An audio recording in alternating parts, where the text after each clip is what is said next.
Hello and welcome to episode 19 of Inherited Will, a One Piece podcast. A weekly podcast discussing each week's manga chapter and a reread of past chapters. Now, it might be episode 19 overall, but it's only episode 2 of Inherited Will at night, where we do those same things, except later in the evening. My name is Thomas. And I'm Sleepy Jordan. Now, a quick announcement in regards to the news segment. You may have noticed that I didn't list it just now. We've made the decision to cut it from the regular show. Instead, we'll be putting news out through our Twitter page. If there's big news to discuss, such as the SBS, Viva card info, that kind of thing, we still plan to discuss those things on the show, but more minor things will be relegated to the Twitter page. You can find us at inherited_will on Twitter. With that out of the way, we'll be jumping into chapter 1016, and then later finishing the Alabasta Arc with chapters 202 through 217. Here we go.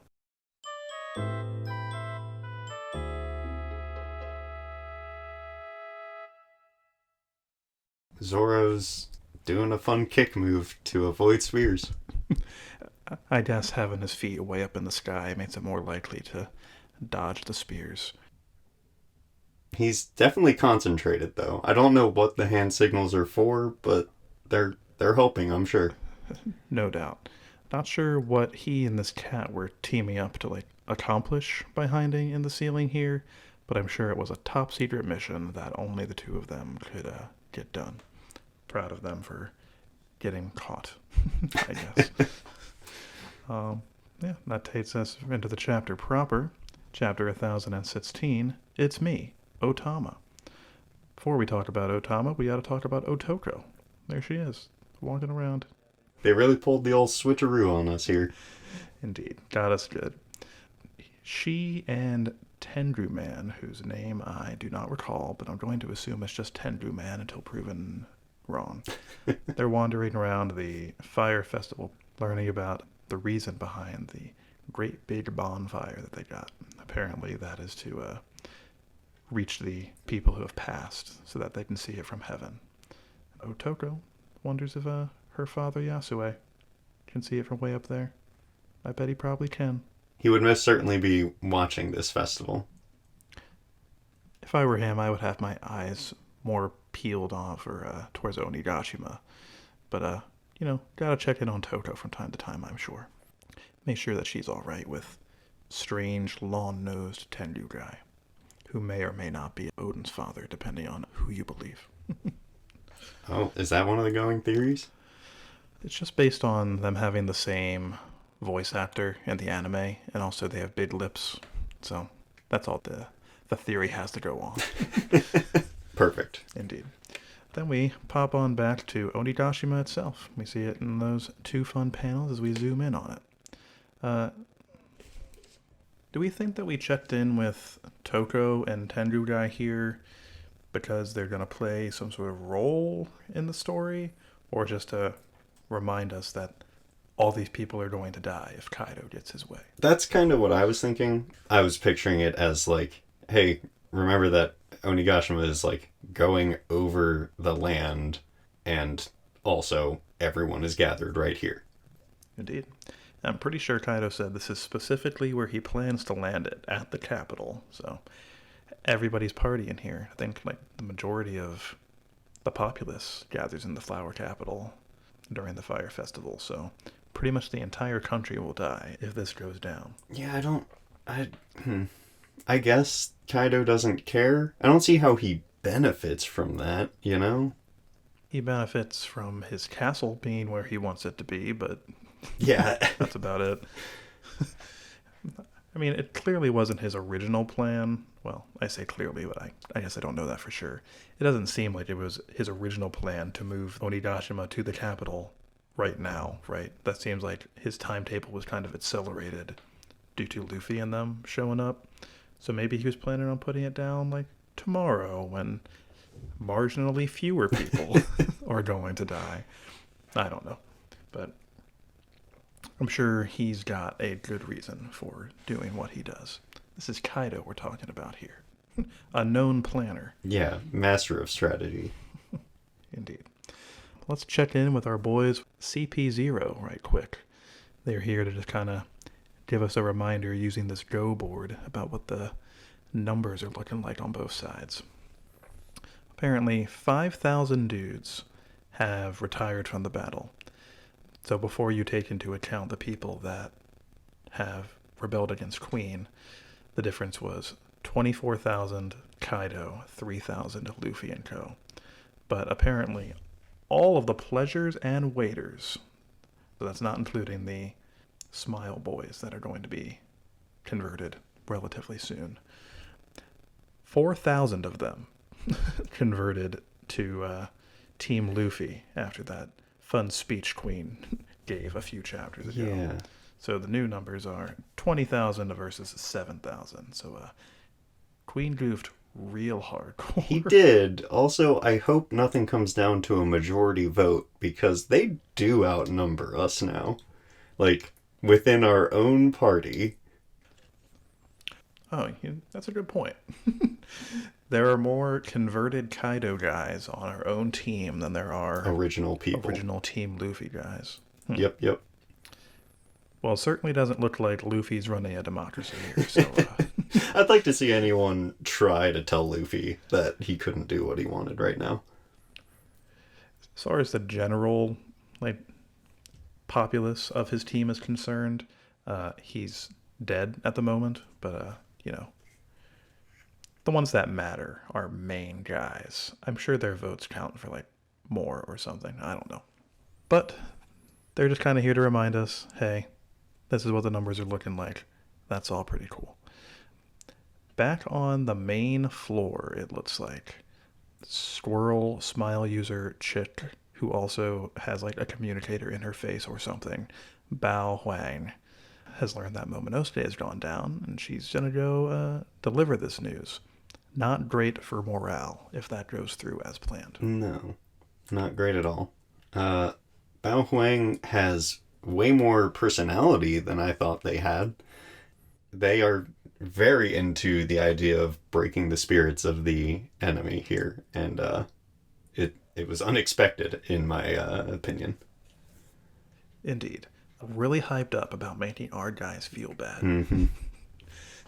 Couldn't be happier. And they've also got a little buddy here who looks more like just a walking horse than a smile user, but that's what we got. Maybe he's one of the lucky ones? I don't know. I guess so.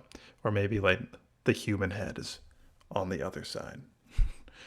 It's like a Voldemort situation where they got two faces growing out of either side of the head. That's my current headcanon. Maybe it's a reverse centaur? I think it's literally Voldemort coming out of the Oh, other no. side. All of Voldemort, though. Not just his head. All of him. Indeed.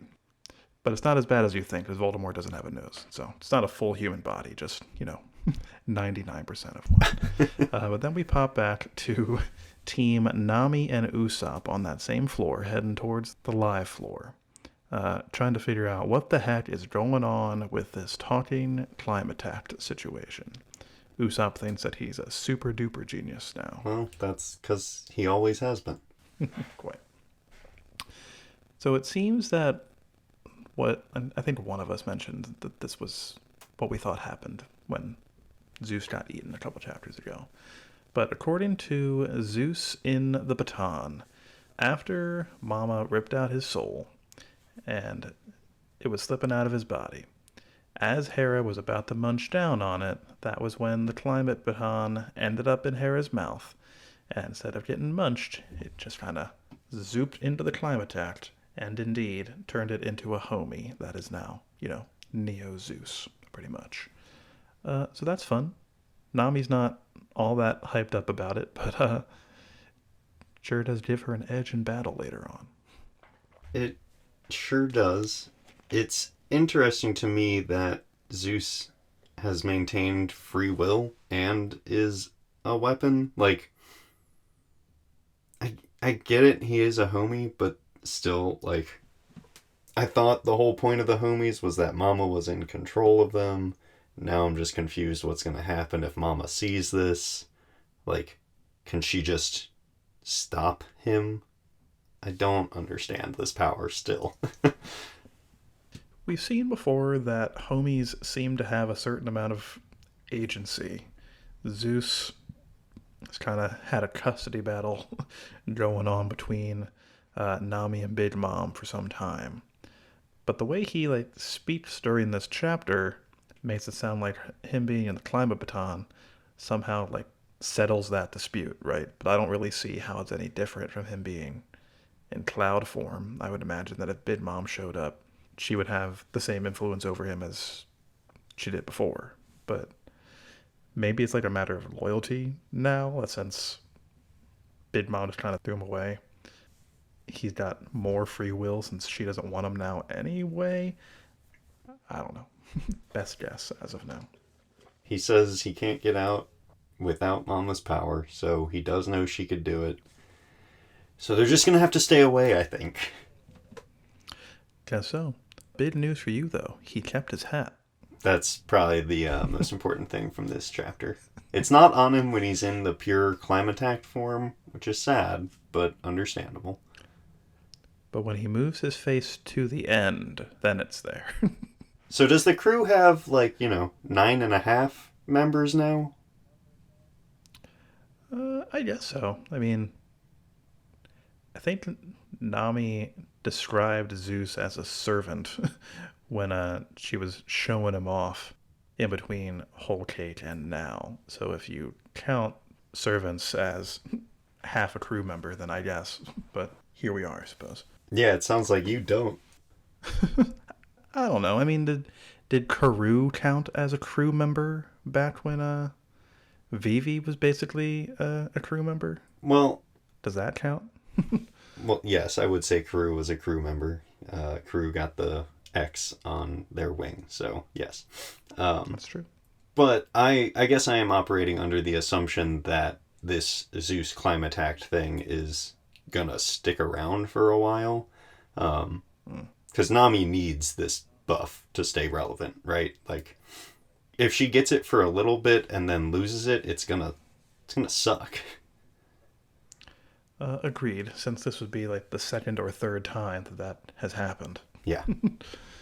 This Zeus operation has been real fickle the last 50 or so chapters. Yeah, just let it sit. It'll be fine.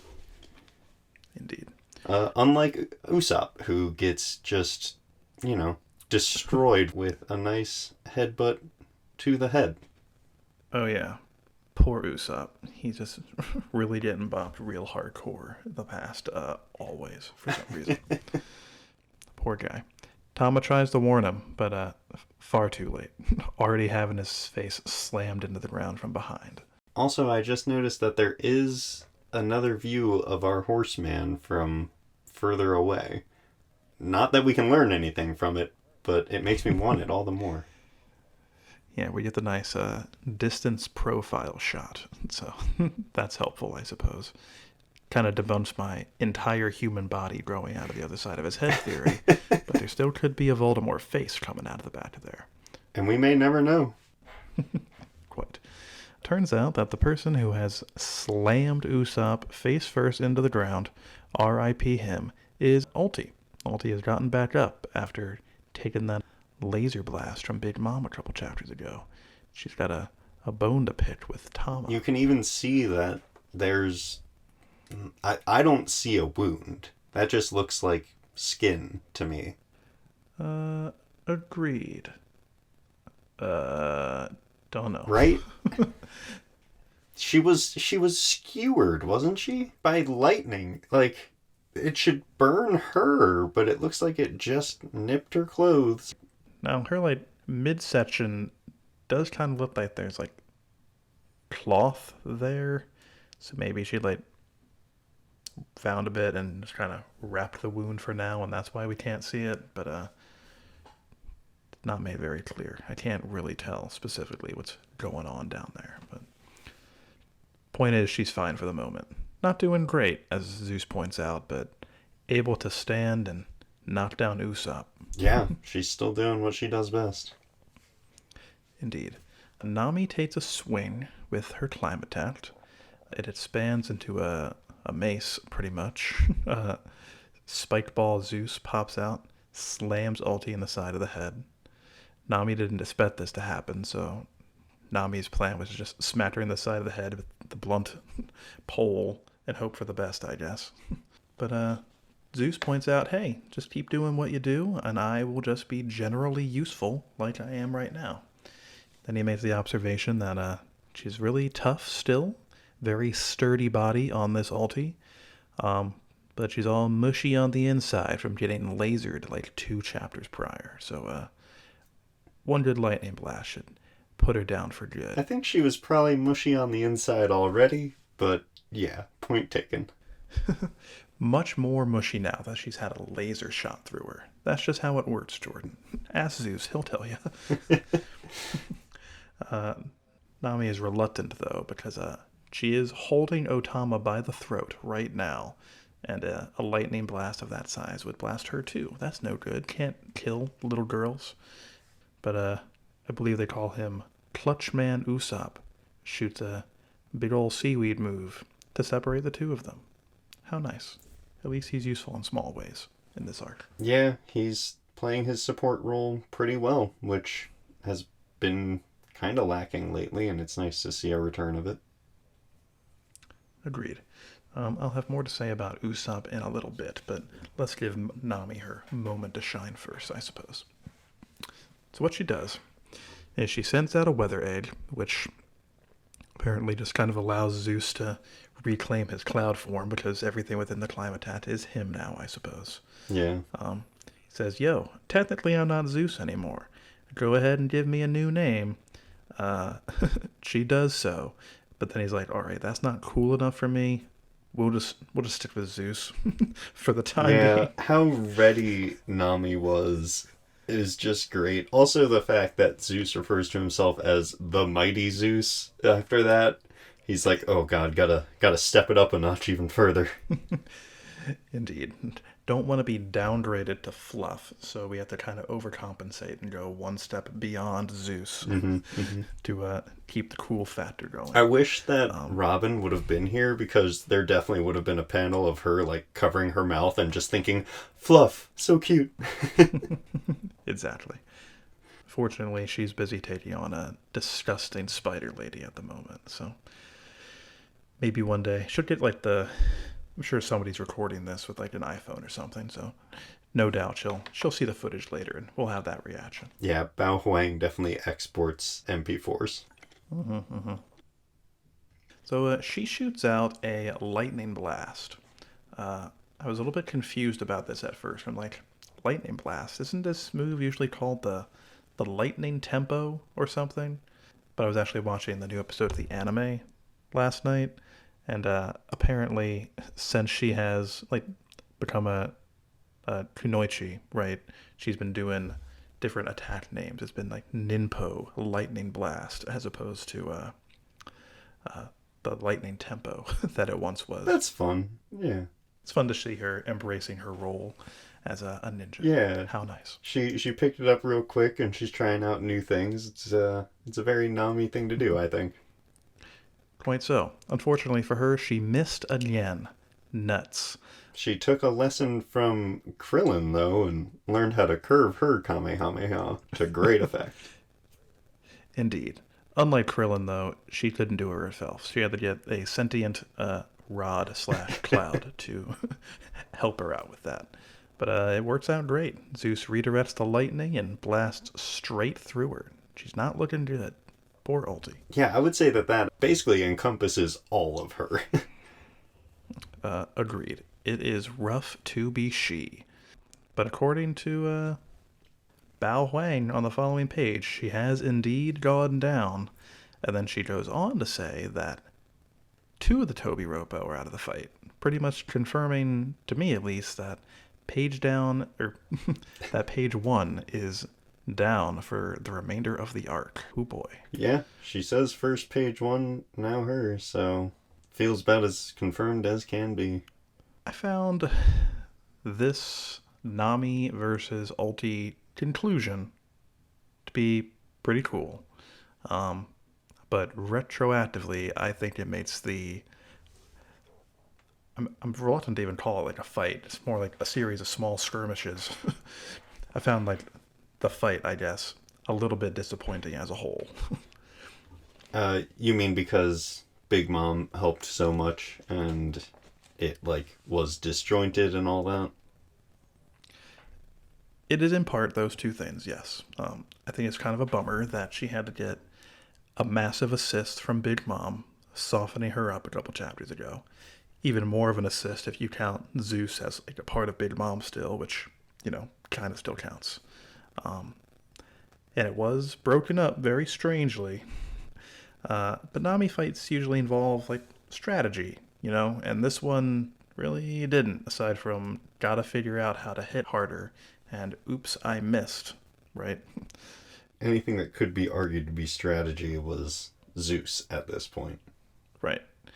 And I at first thought it was kind of cool how they set it up as a thing earlier where Nami misses ulti with tornado tempo. And then she misses again here, but now she has Zeus to help her make her attacks hit, right? Mm-hmm. But hitting a target hasn't historically been an issue for Nami prior to this fight. So it kind of seems like it's been manufactured at the last second here to make this whole thing with Zeus feel like it's correcting a problem that didn't previously exist. You know what I mean? Does that make sense? Interesting. I definitely hear what you're saying. And I have no idea where I land on this because this is the first I've thought of it. But just to maybe play a little bit of devil's advocate, she is also fighting people that are way stronger than anyone that she's ever faced before. So people are going to be able to dodge more effectively at that level. They're going to be able to tank hits more. Any number of things, I suppose that's true, but I guess if that's going to be the case, it should have been brought up that this is going to be a recurring issue going forward in, just fighting at higher levels, I guess. Just make it a bit more clear in the text that this is a larger issue that is going to be addressed by this Zeus situation. But I do like that Nami's getting a buff. It's just a shame that it had to kind of come at the cost of like all the fun stuff we liked about previous Nami fights. That's all. Right, I hear you. This makes me hopeful that we will get back to those fights. Like, now that she has more ways to adapt and she can actually put up a fight again. Like, she'll be able to pull out the tactics more, maybe.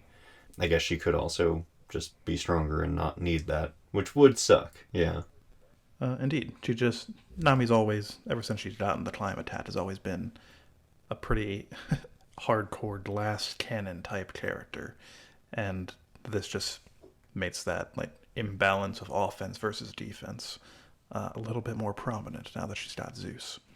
But I'd like to think that maybe the strategic fight role is going to be picked up by Usopp, but if page 1 is indeed down for the count permanently, doesn't sound like that's going to be the case.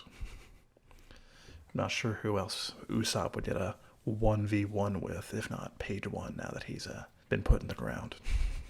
Well, maybe Usopp does more of a overall support role. There's a lot of fights still going on. I don't know how he could move quickly, but he could definitely end up in the area of another fight and provide support once again. That's true. I'd be cool with that happening, but I think it's a bummer that it seemed like they were setting up a page 1 versus Usopp 1v1, and then it just kind of didn't occur. Agreed. But pour one out for our boy page 1 for just being the punching bag for this entire arc ever since Wano began, pretty much. Someone had to be. Finessed by Sanji, finessed by Luffy, one shot by Big Mom. At least ulti got up again after a specially named laser move.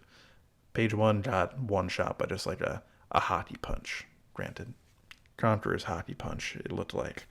But, embarrassing. Didn't he also get... He was punched into the floor, right? Like, it was a heck of a punch. I agree that it sucks that it was a one-hit wonder, but, I mean, we've seen... Well, what did we see Queen survive? He got tossed, right? He wasn't... Or was he punched as well? I think he was punched and then he was spun around and thrown. Okay. So I guess that, well, we don't know if it was a Conqueror's Hockey Punch, but I would assume probably. So that does show us the difference there.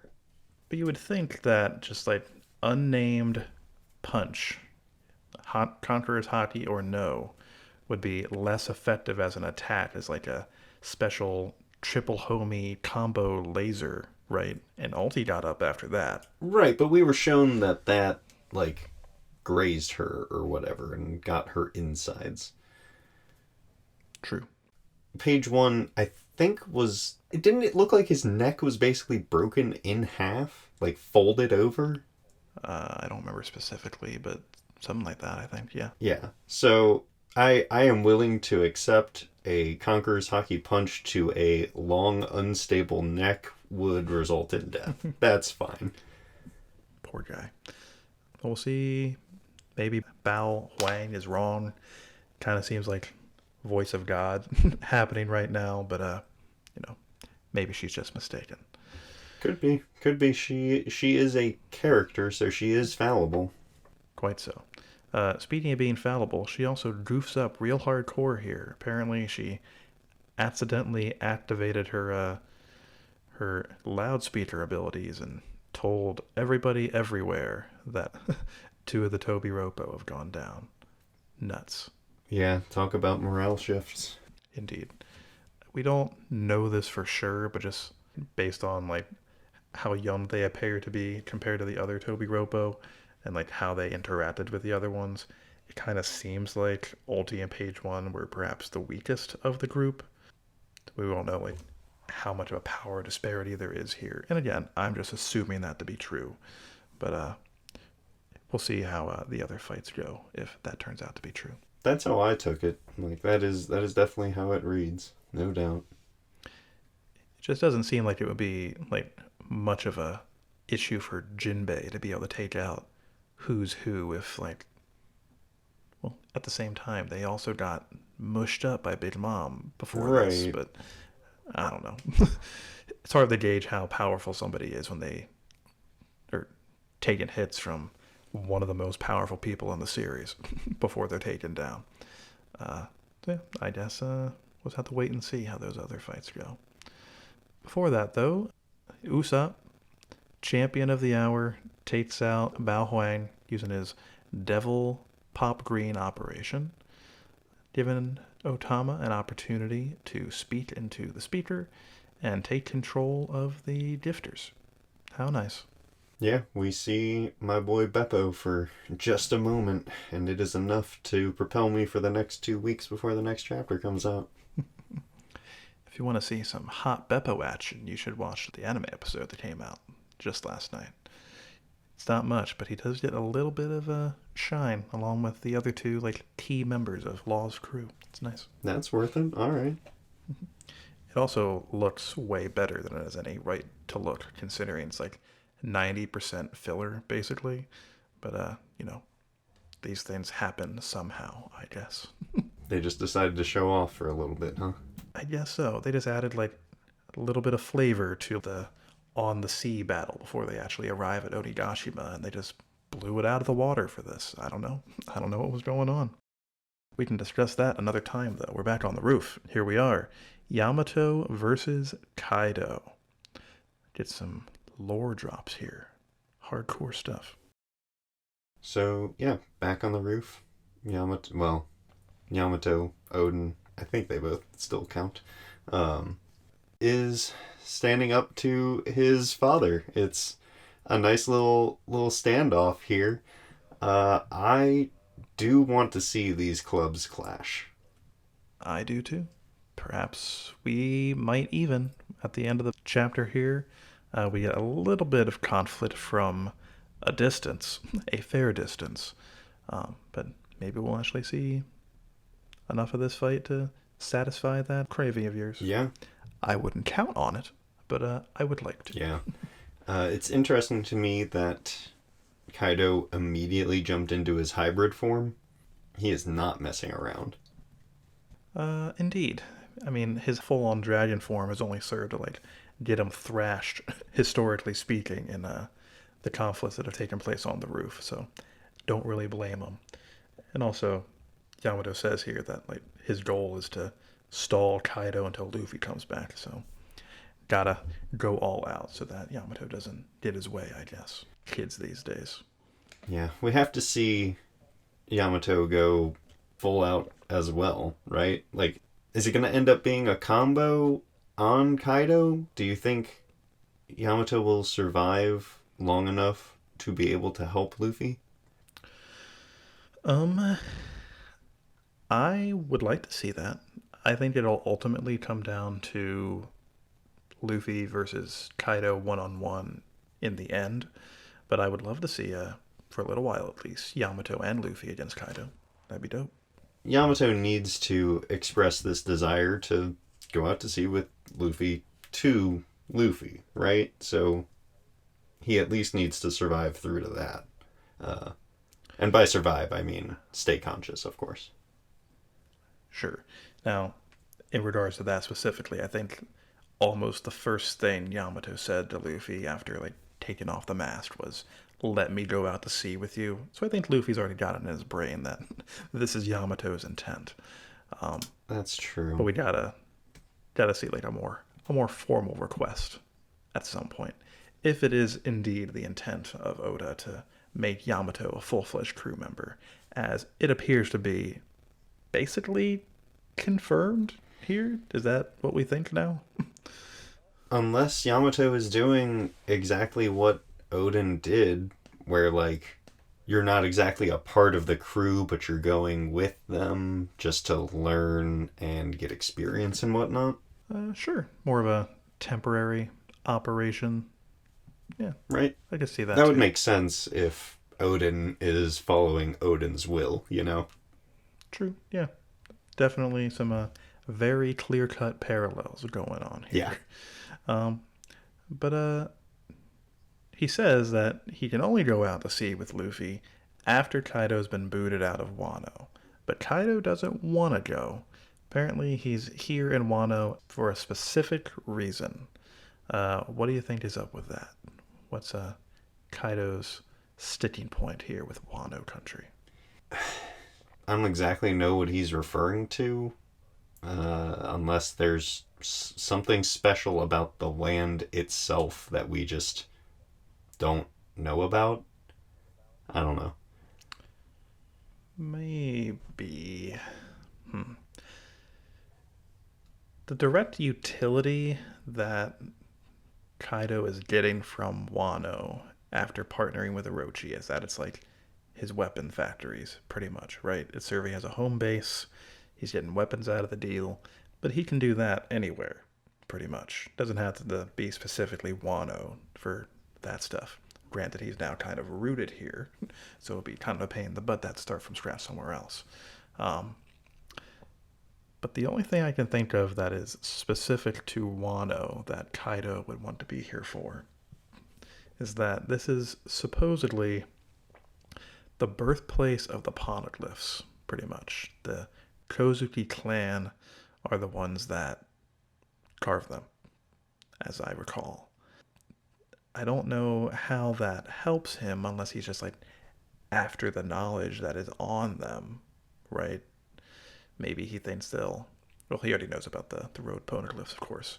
But maybe he's after something beyond just like knowing where the One Piece is, pretty much. But how is just being in Wano helpful in that regard?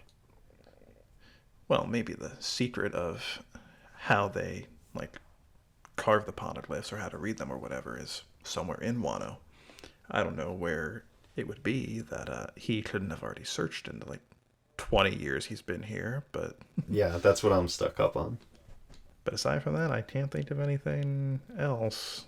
I mean, also, Odin's journal is here, and we already know that has specific intel about Laugh Tale, but that wasn't the case when Kaido got here. So I don't... Aside from maybe the poneglyph thing, I can't think of anything. Cherry blossoms. That's probably what it is. According to Hirtaloof, they're miracle cure. So there it is. You know, that's the secret to his immortality. There you go. We cracked the code. Nice try, Oda. yeah, can't get anything by us. I think it's also very likely that there is something that's been told to us in the story that we have just forgotten about. Um, but I'm sure someone will point that out to us in the comments if that turns out to be true. Like you said, Yamato is just here to hold off Kaido for the time being. Yamato isn't going to go easy on him, though, and they clash.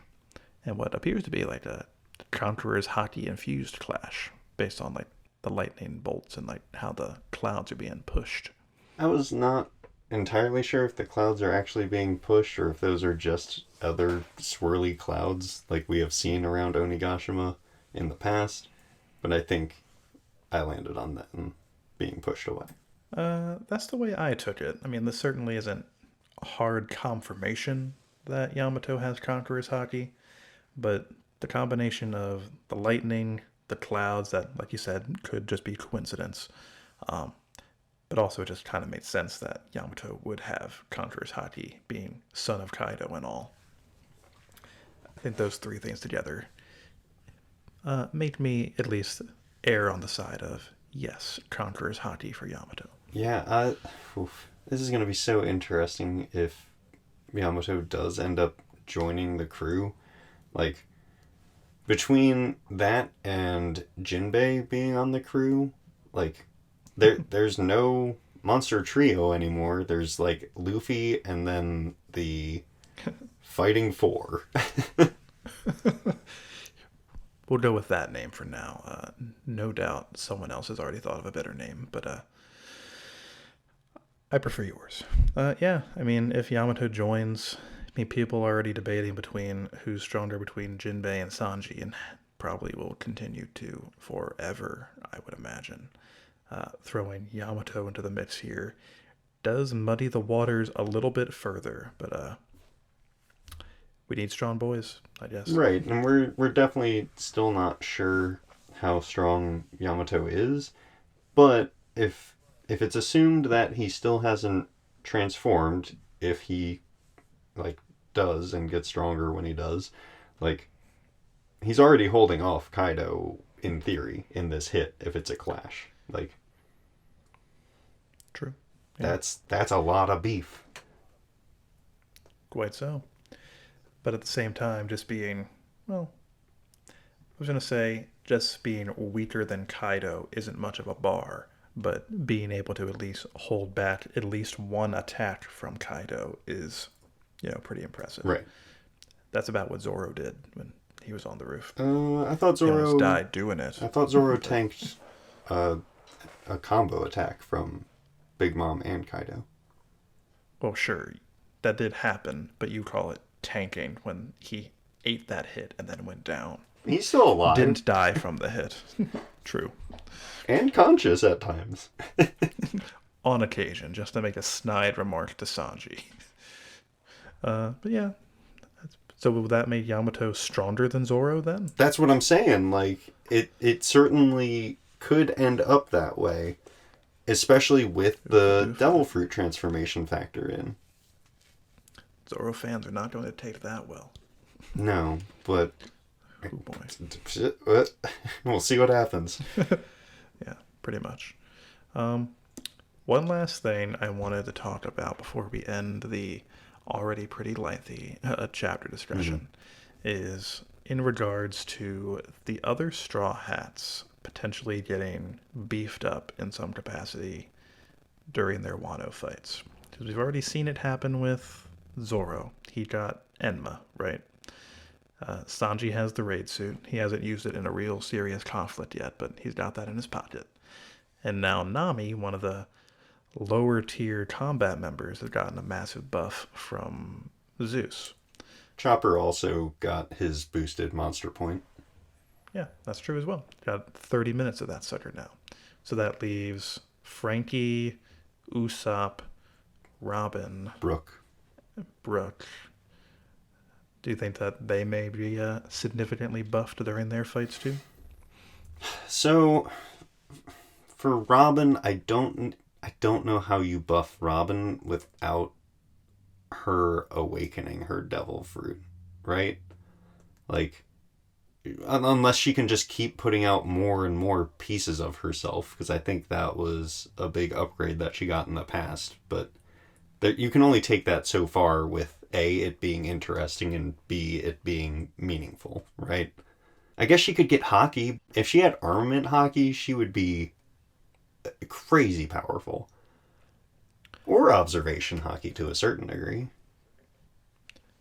Yeah, that would increase her spatial awareness to be like expand the range that she could sprout her body parts from. She could like do it in different rooms or something. That'd be kind of cool. Yeah, she wouldn't need to put eyeballs and ears places to do espionage stuff or like to see where her hands were going. Sure.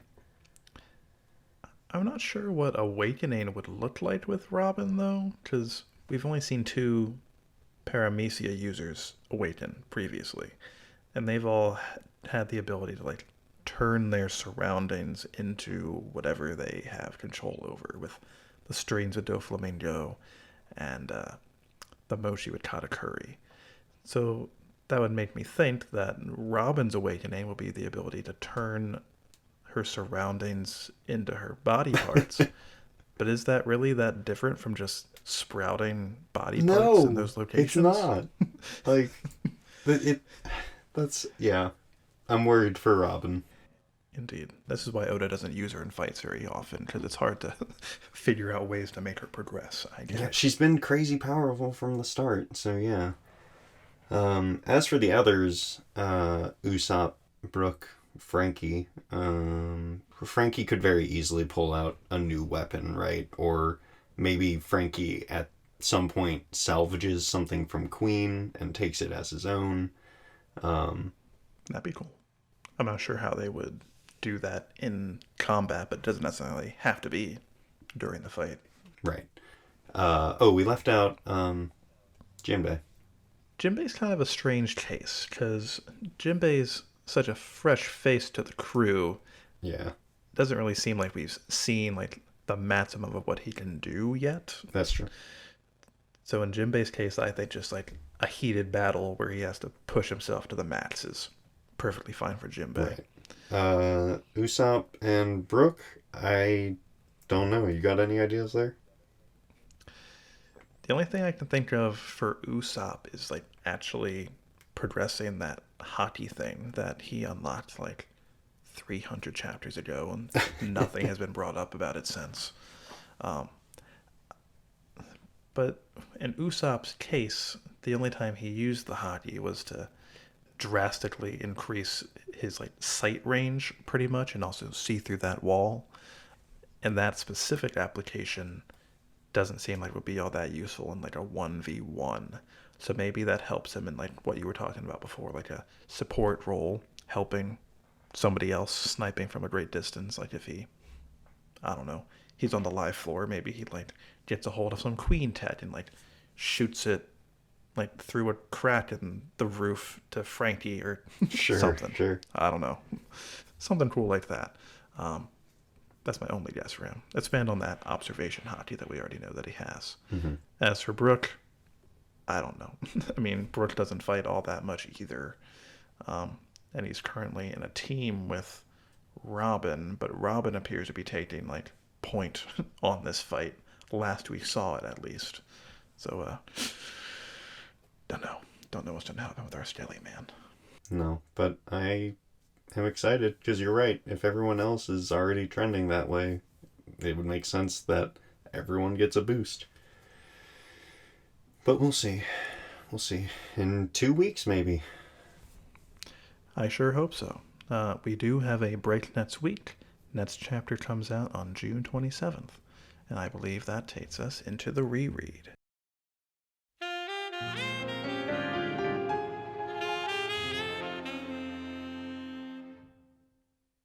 Yeah, we're going straight through to the end of Alabasta.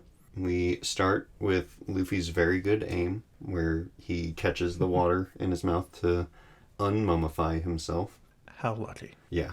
But I think what's almost more impressive than his aim is the fact that he regains his form, right? And he immediately says, oh, I saw a crocodile go that way. So Luffy, while mummified, while completely dehydrated, and while falling a fair distance, still had the wherewithal to spot crocodile disapparate in a certain direction. Yeah, that's pretty impressive, especially since we see on the page, I believe, that he like flipped face down for at least a little bit of that fall. Mm-hmm. I don't know, just Luffy's just got that good vision, Yeah, it's a heck of a feat. despite not having fluid in his eyes. Yeah. Also, oh, yeah. God, we get so many just iconic things in this chunk of chapters. The first one that I took note of was Sanji's thinking power slide pose. Like, for some, I don't know if that's just me, but that frame stands out in my head so much because it's not only ridiculous for Sanji's character, like, it's just ridiculous overall, and I love it. Yeah, I like that panel a lot.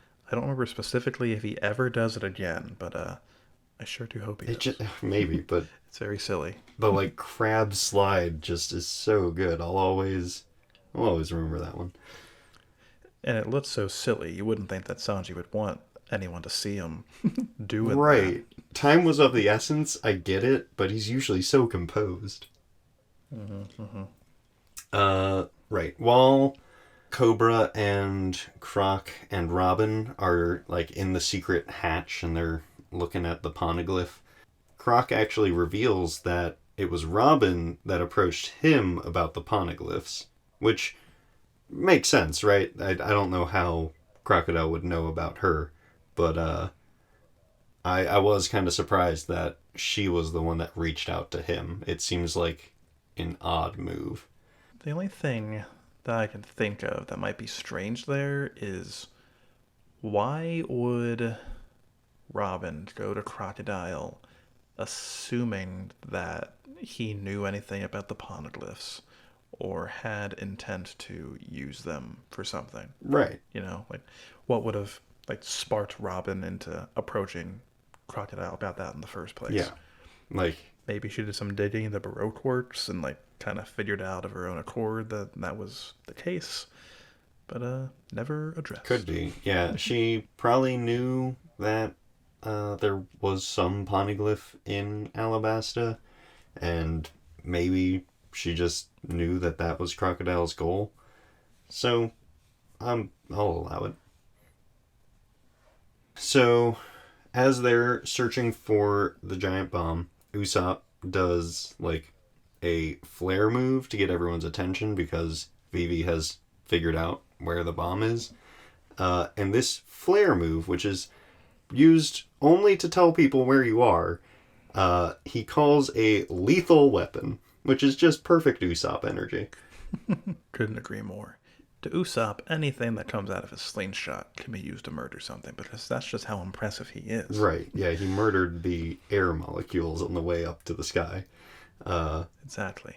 And then he murdered everybody's ears. I love that that immediately backfires on them, and it's just like the bad guys found the note and went towards them. Indeed. Should have considered that, but you know, like you said, time was of the essence. Wasn't a whole lot of opportunity to consider the negative outcomes. Yeah, but What they had to do. taking the time to write a note would also take time. True, but I believe it literally had like 2 words on it. I think it just said clock tower. Oh, did it? I didn't even know if we saw the note, but I don't think we saw it, but I think Sanji says it when we see him in the tower a little bit later. okay. That's fine then. Pum, pum, pum, pum. After Luffy has sort of made his way into town and figures where Crocodile is, he's had the realization that he can use blood, and it works very well. And the first hit on Crocodile's face feels kind of like the original Celestial Dragon Punch, like just the impact and the angle and the fact that Crocodile wasn't necessarily taken by surprise by it, but is still, I don't know. You know what I mean, though? Yeah, definitely a similar similar sort of punch. I think you're right in that Crocodile, he saw the punch coming, but he definitely wasn't expecting it to actually make contact with his face on account of Luffy not having water. He had already been kicked at that point, and he does say wait on the panel right before he's hit. So I think he was expecting it to make contact. Oh, we're talking about that one. Sure, yeah. Yeah, so like he knew he was screwed, and he still said wait, which doesn't feel very Crocodile, but yeah, just felt very reminiscent of one of the best punches in the series, really. Indeed, very cathartic. Yeah. Back to Usopp and the gang. I bring up Usopp because I'm surprised that he didn't think about the clock tower as a location for the bomb. Like, I get that it means more coming from Vivi because she's the one who's putting together the plan that saves the town, makes her more central, but still, like, he is the marksman. He should have thought of that. I agree, but only to the extent that it is a high up central location. I don't know if Usopp is like an expert on like how the inner mechanisms of clock towers work to know that there was like a big enough empty space in there to house a cannon of the size that they're assuming it has to be.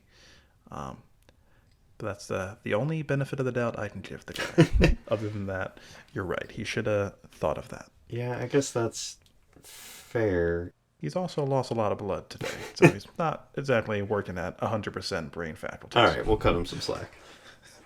Indeed. He had his skull cracked like 10 minutes prior. It's rough being Usopp. It is. Yeah. He's got, later, what does he say? He's got the if I take one more step, I'll die disease. It's rough, man. You and me both, buddy. I have that one a lot. So Crocodile shows off his poison hook, and, he's like, we're pirates, so we have tricks. Which is cute. That's a nice little thing. He misses Luffy once, and we see that this poison is strong enough to melt rock. Yeah, that's pretty crazy. More of an acid at that point. Yeah. Luffy takes a fair number of slashes from this thing, so all the more impressive on his part. But the real thing to talk about, when we're talking about impressive things here, is just the fight choreography between Luffy and Crocodile. Like, Luffy keeps pulling off these extremely acrobatic moves against him, where he's, contorting his body and flipping his foot around to Crocodile's head to push him down to the ground and swinging around. Like, it's very satisfying in that regard. But Crocodile is still getting his own hits in enough that, like, they both feel confident in this moment, which leads to some great banter. Like, this is a phenomenal fight. Agreed. In terms of just like you said, the choreography, I'd mark this one as like one of the highest ones in the series. A specific bit that comes to mind is where like Luffy's throwing a punch. I think it's the Gum Gum Bullet, or one of his like more standard punches. And then he stops the punch short, retracts his body back to his own hand, which throws Crocodile off guard, and he gets a couple hits in there, I think. And it's just a lot of fun uses of Luffy as a rubber man that we don't see so much in more modern hockey-based fights. Right. Yeah, that's true. Yeah, it's a really satisfying fight. Good times. Indeed. I like it a lot. Let's see.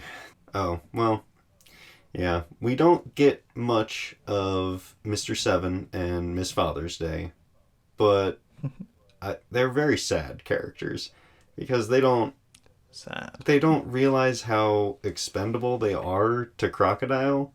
Like, they say, we're gonna blow up the square and then we're definitely gonna get a promotion, and the reader is just sitting here like, oh, you're gonna die if that happens. Yeah, that's not great for them. No, they don't have the perception to figure it out. Plus, even if by some miracle they did survive, right? Crocodile was just gonna throw him aside anyway. I mean, Baroqueworks was just like a big fraud of an organization to prop Crocodile into a place of power. I Right. mean, no one was gonna get like seats of power in his empire that he was building, especially not those two. I can understand them not realizing that, you know? That's Crocodile duping people as he does. Classic him. Yeah. Also, their combo is neat. Like, they both shoot bullets and they collide in the air to explode, and we only see it maybe 2 or 3 times. Like, they're sad characters, man. It's rough being a dice guy and frog lady. Yeah. Yeah. So, this arc is definitely, like, I see more and more, or saw more and more, as I was reading through it, like, why you put this one so highly. And I feel like I should have put it higher because all of the side characters that I love are all in this arc, and they just do so well. Like, Smoker and Tashigi, just with their aiding the Straw Hats and defending their honor at the end when who defeated Crocodile is being discussed. Like, that's fantastic. I love a bad guy that's not a full bad guy. I do think this is a great moment of growth for Tashigi specifically, less so for Smoker. But I think the point on Smoker's part was to kind of force Tashigi into having this realization where she had, because of this situation with Luffy and Crocodile, she kind of has to reconsider her idea of justice and what the role of the Marines are. Because she had to help a pirate, someone that she's supposed to capture, to stop a world government ally who's gone rogue, because she was too weak to do anything about it herself, right? Yeah. And then later, Smoker gets his cool guy moment saying, oh, if it bothers you, easy fix. All you gotta do is get stronger, right? And she takes that to heart, and next time we see her, she has gotten stronger, and that's all pretty dope. And then, like you said, good boy Smoker refused to take credit for Crocodile's defeat, directly defying the orders of the world government in the process, and probably getting himself into a fair bit of heat in doing so. Turns out fine for him, but certainly doesn't put him in their good graces. That man lives in the heat, dude. Like, he is... Because he's Smoke. Ah, I get it now. Aha. But he's on no one's side. He's just doing his own thing, and it's awesome. Yep, I agree. One of them anti-hero types. Yep. Only kind of. Well, anti-villain? I don't know. I guess so. We're making it up. Quite. So, another side character that does pretty well here in the, like, closing of the arc is Cobra, actually. Like, his thank you speech to, at least to the men of the crew, where he throws out the line, "A king is not a king when disrobed," it's so humbling, it's very honest, it's heartfelt, and for all of his flaws, he's a pretty cool guy, it turns out. I do like Cobra a lot, and I specifically like that speech in the bath that you're talking about a lot. But it always takes me out of it just a little bit when you consider that, like, 5 seconds prior to giving that speech, he was peeping into the women's bath where his own daughter was bathing. Yeah. So that's a little weird, Cobra, Yep. but speech was cool. Yep. There are a few things like that I have chosen to kind of overlook in this. There's that, and then he kind of does the same thing when, Igaram does the same thing when Vivi's, like, getting dressed for the speech, but then Cobra appears with the same injury, implying he had done the same. But there's that, and then I think they say that Vivi's coming of age speech was supposed to have happened when she was 14, and I'm just like, oh my god. Oh, thank goodness she was 2 years late. Like, that makes it a little bit more reasonable. Indeed. No one is a full-grown adult at 14. Like, that is just... Ugh. Things don't work quite the same in the good old kingdom of Alabasta, I guess. Yeah, they got quicker lifespans, I guess. In this final moment where the crew needs to get away and they're being surrounded, Like, Bonchan not only still maintain his humor when at first he's like, ah, screw that, this is dumb, and then they're like, this is for a friend, and he just goes, like, For friendship. yeah, on the drop of a hat. Like, it's so good. But then he also just immediately throws his life and the life of his crew at Hina in order to save these people that he just met. Like, he has he has taken a full slice of the straw hat pie, and he liked it. Agreed. His sacrifice here definitely solidifies him as a top tier candidate for best boy. But specifically, what you said just now about how he threw himself and the lives of his crew pretty much away to help Luffy and co that he just met. I think that like goes even further beyond in terms of best boyness than what you stated, because he's practicing what he preaches too. Because when he first showed up, way back in between Little Garden and Alabasta, he says before he leaves, "Don't worry, guys. The time that you're together doesn't impact anything in a friendship. Just because we just met doesn't mean we're any less friends as somebody who met 30 years ago." And then he, like you said, he throws himself away, throws himself to the wolves to help out boys that he just met on that premise alone. Yeah. I like to think that he at least put up a bit of a fight against Hina and her crew, but those iron bars are a lot to deal with. Indeed, she hits you once and you're pretty much done under ordinary circumstances. Hard to gauge how strong Hina is because it's hard to tell how like powerful she is, but she's got one of those weird abilities that makes her kind of overpowered. I can't remember if she's a vice admiral now or not. If that confirms if she is hockey these days. Yeah, that whole tough to place power level thing is similar to that other marine lady who like washes people. It's like, Yes, Suru. yeah. It's like obviously you're strong, but how strong? Too strong? Maybe. Yeah. In the case of Suru, she is a vice admiral, so she definitely has hockey. And she was also the one that they sent to go take out Doflamingo before he became a warlord way back in the day. So Right, she's definitely fair confidence. she's got a lot of power, but I feel like Hina could be up there as well. Like, depending on how many bars she can throw out, that's an incredible power, especially for a marine. Indeed. And Smoker respects her, so that says to me that she's probably pretty strong too, perhaps roughly on par with him. That's true, Give or and take. possibly not a terrible person. Indeed. And she's got pink hair, so that's points. Yeah, sure. I'm sure that's the reason that Smoker respects her. That's my headcanon. Oh yeah, yeah. Vivi definitely inherited her speech-giving skills from Cobra, because the one that she gave to the Straw Hats in the Kingdom was a doozy. Indeed. It'll serve her well when she ends up leading someday.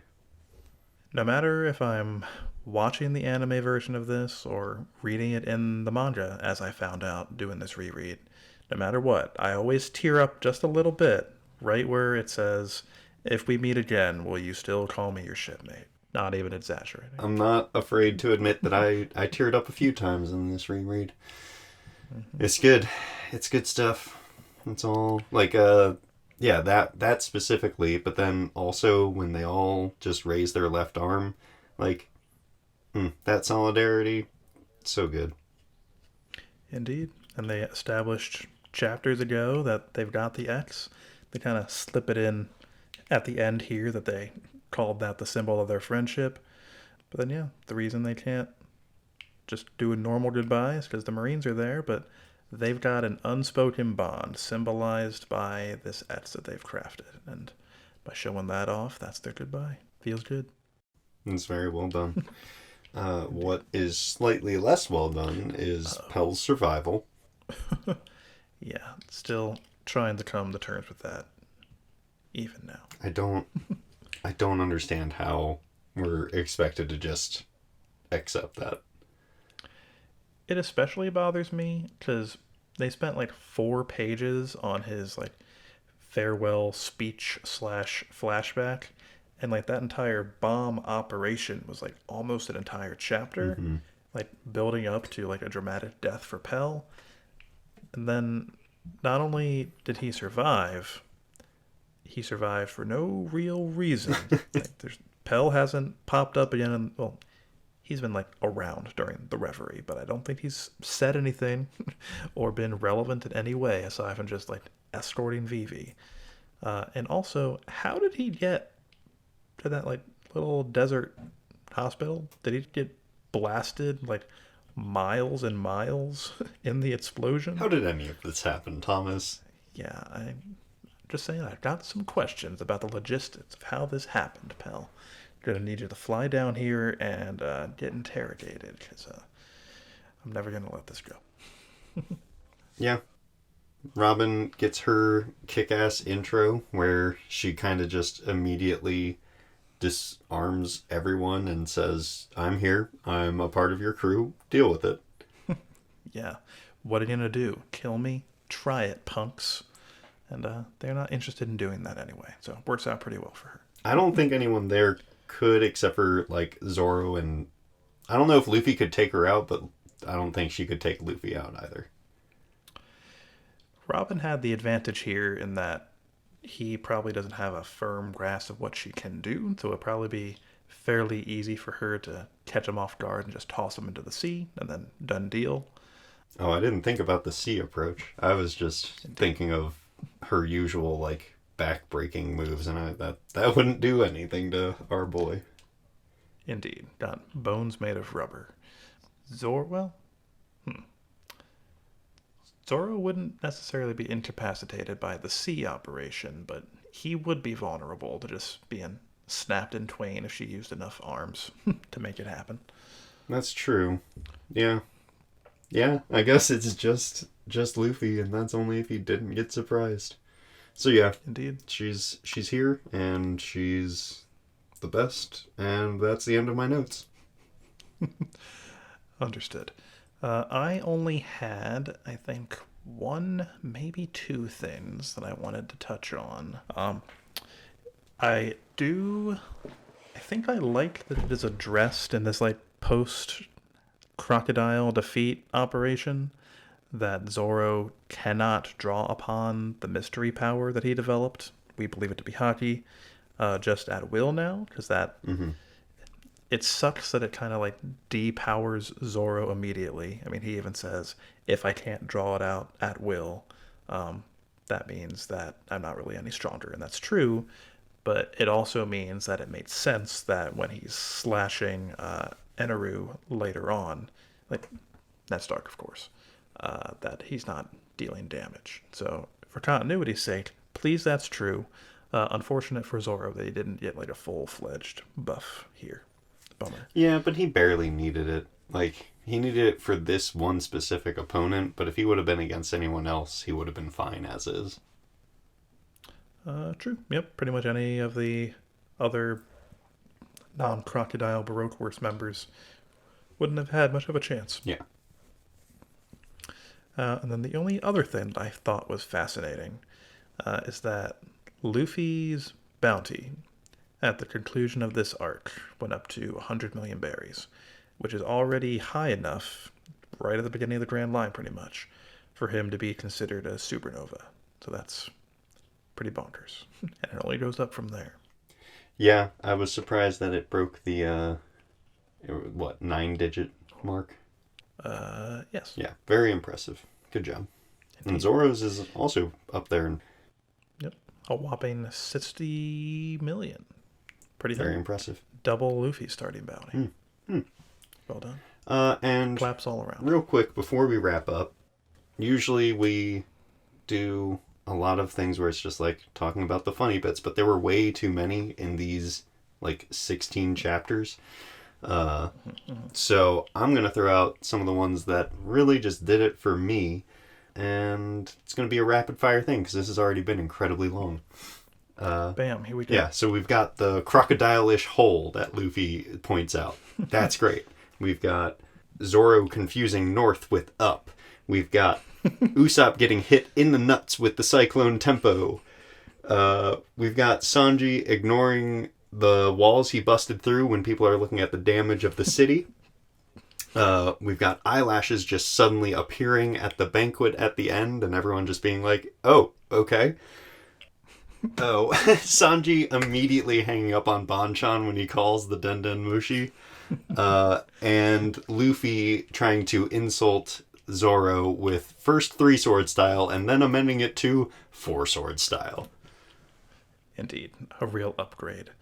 2 quick ones that I would like to mention is Chaka claiming that the Straw Hats weren't there while Sanji and Usopp are walking by past the Marines and up the stairs at that very moment. Yep.